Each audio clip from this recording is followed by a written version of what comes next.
हज़रत उस्मान गनी रज़ी अल्लाह ताला अन्हो जी वफ़ात खां पोइ हज़रत अली रज़ी अल्लाह ताला अन्हो मुसलमाननि जो ख़लीफ़ो बणियो। हिक भेरे काफ़रनि ऐं मुसलमाननि जे विच में सख़्त जंग थी। हिक काफ़र मैदान में निकितो त साम्हूं हज़रत अली रज़ी अल्लाह ताला अन्हा संदसि मुक़ाबले लाइ निकितो। ॿिन्हीअ में सख़्त लड़ाई थी। काफ़र वॾो ताक़तवर हो, पर हज़रत अली रज़ी ताला अन्हा खेसि दसे ऐं संदसि सीने ते चढ़ी वेठो।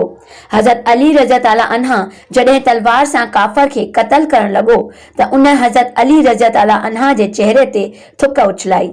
हज़रत अली रज़ी ताला अन्हा काफ़र जे सीने तां हेठि लथो। इहो ॾिसी काफ़र हैरान थी पियो ऐं पुछियांइसि त ए अली रज़ी ताला अन्हा, इहो तूं छा कयो? मूं तुंहिंजे चेहरे ते थुक उछलाई पर तूं मूंखे छॾे ॾिनो।